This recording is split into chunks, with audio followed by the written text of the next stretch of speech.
네. 거부권 행사 윤석열 대통령이 두 번째 한 겁니다. 첫 번째 양국관리법, 두 번째 간호법인데. 근데 저는 네. 일본의 거부권 좀 행사했으면 좋겠어요. 일본에 네. 간호 후쿠시마 오염수 이런 거라든지 삼자 이런 거 거부권 행사 좀 하면 안 될까? 우리나라 국회 야당한테는 너무 거부권을 자주 행사해. 야당 대표는 만나는 걸 너무 꺼려하고 기시다 만나는 거 너무 좋아하시고.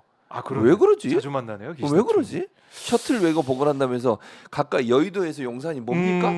무슨 셔틀 외고야? 그건 그 셔틀 외교를 하면서 왜 그건 안 하시는 거예요? 뭐 계속 아니, 지적이 나오고 진짜. 있죠. 간호법도 이제 민주당이 사실은 주도적으로 통과시켰다라는 이유로 반대하는 게 아니냐 이런 얘기가 나올 정도로 저는 근데 그것도 이거 왜 이제 반대를 할까? 윤 대통령이 약속도 사실상 했었고 그렇죠.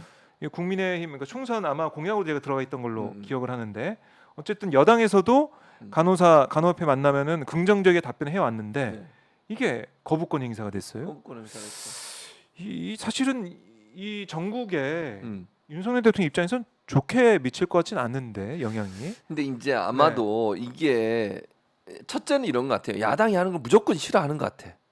야당이 이게 통과를 시켰잖아요. 야당이 주도적으로 여당이 반대. 근데 통과시킵니다. 여당이 반대했던 것도 저는 네. 일정 부분 의사협회의 영향력이 어느 정도 행사됐다고 저는 봐요. 개인적인 생각이에요, 이것도. 의사협회가 긍정하게 반대를 했잖아요, 처음에. 네. 그러다 보니까 처음에는 간호법에 대해서도요. 국민의힘도 법안 발의했어요, 간호법. 그리고 논의도 어느 정도 했었어요, 처음에. 네. 하다가 갑자기 중단한 거야. 그게 저는 의사협회가 적극적으로 노비를 하고 물론 네. 그 노비하는 게 나쁘다고 보지 않습니다. 노비라고 제가 얘기한 게 무슨 뭐 돈을 주고 불법을 했다는 얘기가 아니에요. 그냥 단체들은 다 로비합니다. 국회의원들을 찾아가서 이거 이 법 통과시켜야 됩니다. 이 그렇죠. 법은 통과하면 안 됩니다. 간호협회도 로비하고 다 하죠. 네. 근데 그런 과정에서 저는 입장이 바뀌었다고 생각해요. 그러니까 뭐 물론 간호사와 의사를 갑을로 볼 거냐 말 거냐는 여러 가지 논란이 될 수 있지만 아무래도 의사가 좀 더 갑을로 비교를 한다면 굳이 좀 더 갑이라고 볼 수 있는 거 아니겠습니까? 지시를 하는 입장이니까. 의료법 자체도 이제 의사 위주로 돼 있는 그렇죠. 거죠. 사실. 그리고 간호사는 의사의 지시를 받게 돼 있는 거고 의료 행위를 할 때는 그런 상황이기 때문에 그쪽에 더 강하게 저는 경도된 게 아닌가 하는 생각이 들어요. 늘 이제 뭐 국민의힘이나 지금의 윤석열 대통령의 대통령실을 보면 대체적으로 권력 가진 자 또는 뭐 경제적으로 좀 우위에 있는 사람들 이런 사람들 편을 많이 드시는 경향성이 있잖아요. 지금 법인세 깎아주는 것도 그렇고 부자 감세 그렇죠. 이른바. 산업 현장에 전기세는 뭐 안 올리고 깎아주면서 일반 개인들 집에 쓰는 거는 또 올리고 가스요금도 마찬가지고 이런 거 아니겠습니까? 그런 게 이제 그런 경향성을 저는 보여준다고 보는데 마찬가지 개념이에요. 그런 부분들이 저는 작동했다고 보고 그리고 더 웃기는 건 저는 호도를 하면 안 되잖아요. 여론을. 여론을 호도한다는 말은 무슨 뜻인지 아시죠, 박정훈 기자님? 네. 시청자분도 아실 걸로 생각합니다. 간호사가 의사의 지시 없이 개원을 한다. 이거 거짓말이에요. 간호법이면 지역사회라는 그 말이 들어다가 보니까 지역사회 개원하는 거 아니야? 개원할 수 없습니다. 프레임으로. 근데 그걸 그렇게 왜 얘기를 하냐고. 의사협회도 그렇게 얘기하시더라고. 아니 지금 법에는요 그렇게 못하게 돼 있다니까요. 근데 그거를 마치 간호사들이 의사의 지시도 안 받고 자기 마음대로 개원해가지고 자기가 의료행위를 하는 것처럼 막 얘기를 해. 그러니까 그냥 그것만 들은 분들 또 뭐 유튜브나 이런 거 뭐 극우성향 유튜브 이런 거 보신 분들은 그냥 그렇게 믿는 거야 그냥. 또 뭐 일부 보수 언론들은 또 그렇게 막 타이틀 달고 기사 내보내잖아요. 자세히 안 하고. 그리고 두 번째 그러니까 의사협회와 간호사협회를 자꾸 갈라치기를 하는 거예요. 또 간호사협회와 간호조무사협회를 갈라치기를 해 또.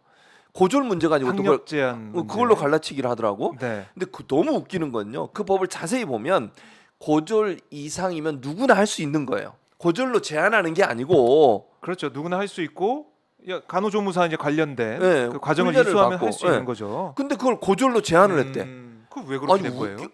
말을 만들어내는 거예요. 프레임을 만들어내는 거. 그래서 호도라고 제가 얘기한 거예요. 네. 여론을 호도하는 방식이 갈라치기야 지금 보면. 그러니까 직역 간에 뭐 대통령도 그 얘기했어요. 직역 간에 갈등을 만들어. 갈등을 누가 만들었냐고. 실제 법을 바꾼 그 간호법에는 그게 전혀 없어요. 그러니까 갈등이 될 요소가 없다니까 제 말은. 근데 직역 간의 갈등이라고 자꾸 얘기하잖아요. 지금 대통령도 거부권 행사는 그 얘기했어요. 직역 간의 갈등이라고 누가 만들어낸 프레임입니까 이게? 저는 국민의힘이 만들어낸 프레임이라고 생각해요 이게. 아니 의사와 간호사의 갈등이 들어갈 요소가 없어요. 두 번째 간호사와 간호조무사 문제도 그래. 간호조무사들이 뭐 고졸만 해야 된다 이게 아니잖아요 지금. 최소 학력이 고졸이란 얘기예요. 그러니까 간호조무사의 훈련을 받아서 될 수 있는데 기본적으로 고졸 이상의 학력을 가진 분들이 간호조무사의 훈련을 받으면 네. 그러면 간호조무사 될 수 있는 거예요. 근데 그거를 고졸로 제한해 놨다고. 그 이상도 할 수 있어요. 예를 들면 지금도요. 사인제 대학 나와가지고 간호조무사로 하신 분들 전체 내가 지금 잊어버렸는데 있어요. 30-40%가 돼요. 전 이거 정확하지 않습니다. 이거는 네. 제가 잊어버려서 퍼센트 사실 명확한 있다는 숫자는 거고. 있어요 분명히. 네. 근데 그걸 고졸로 제한을 했다고 그래요. 말이 됩니까 이게? 근데 그런 프레임으로 언론이 보도를 하고 국민의힘이 막 공격을 하고 그다음에 대통령까지 나서가지고 직역간의 갈등을 불러일으킨다고 하고 거부권 행사. 이게 말이 안 되잖아요. 왜 사실도 제대로 전달을 안 하면서 네. 자꾸 갈등을 누가 부추기고 있냐고 지금. 아하. 왜 그러는 거예요? 왜 이렇게 하는 거예요? 야당이 싫은 거야 그냥. 야당이 싫어서. 아, 나 이런 식으로 하는 건 이해를 못 하겠어. 아니 그러니까 법에 진짜 문제가 있다면 그 부분을 정확히 얘기해야 되잖아요. 네. 그리고 법의 사실과 다른 내용을 얘기하면 안 되는 거 아닙니까? 국민을 속이는 거예요. 이거는 진짜로 나쁜 행동이라고 저는 생각해요. 그렇죠. 참나. 아니 그러면 이걸 글쎄요.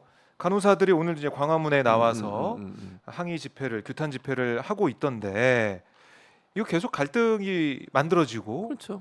사실 사회적 비용도 계속 들어가는 쌓이죠. 것이고 통합과 화합을 얘기한 어제도 이제 5월 정신 얘기했는데 그런 것과 다 비춰 보면은 이거를 이렇게까지 했어야 되나 거부권 행사까지 했어야 되나 이렇게 되면서 다시 또 대결 구도가 만들어지잖아요. 당연하죠. 이걸 총선 때까지 좀 끌고 가려는 그런 전략도 있는 그렇죠. 것 같기도 하고. 그렇죠. 그러니까 왜냐면 지지층만 바라보고 이런 그렇죠. 건가요? 그렇지. 지지층만 바라보는 거예요. 그러니까 제가 볼 때는요. 윤석열 대통령실이나 국민의힘은 모르겠어요. 약간 내부적으로 저는 의견이 갈린다고 보는데 네. 기본적으로 이제 지금 현재는 윤석열 대통령실과 기조를 같이 할 수밖에 없어요. 아직 그립감이 아직 세잖아요. 대통령실이 그 네. 공천도 거기서 일정 부분 할 것처럼 보여지는 상황이고 그렇죠. 그러다 보니까 의원들이 제 목소리를 못 내는데 걱정이 많을 겁니다. 제가 볼 땐 그렇고요. 그래요? 예, 왜냐면 김병민 최고위원 뭐라 그래? 그건 개인적인 건 얘기할 수 없습니다. 뭐가 있구만. 뭐 말씀드릴 네, 수 없습니다. 알겠습니다. 어쨌든 근데 잘 보세요. 대통령실 입장에서는 윤석열 대통령 특히 지지율이 계속 30%에서 뭐 올랐어요 오늘. 오르긴 했는데 갤럽. 얼마나 올랐는데 2% 포인트, 37%가 됐더라고요. 40이 안 됐잖아. 네, 아직 안 됐다. 그리고 오차범위 내잖아요. 네, 왜 알겠습니다. 이러세요? 자, 그 정도 수준이에요. 예. 근데 모르겠어요. 앞으로 뭐 오를 수도 있겠지. 오를 수도 그거는 모르겠어요. 있겠죠. 근데 그 정도 수준이라 하더라도 지금 취임 1년인데 그 정도는 네. 낮은 거예요. 다른 대통령이 비교하면. 그렇죠. 문재인 대통령 70인가 그러지 않았어요? 70%대였습니다. 그러니까 비교하면 얼마나 낮습니까? 그런 상황이라고 하면 제가 볼 때 그 확실한 콘크리트 지지층만 끌고 가서 어느 정도 선방만 하면 된다는 생각을 하지 않을까.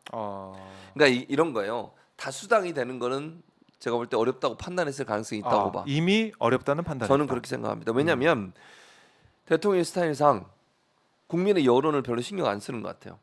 뭐 그는 몇 번씩 얘기가 나왔었죠. 예, 맞아요. 네. 일본과의 관계, 미국과의 관계, 그다음에 국민들이 싫어한데도 막 하잖아요. 네. 그 말은 눈치 결단, 안 보고 가겠다는 거. 결단이라는 이름으로 하죠. 근데 네.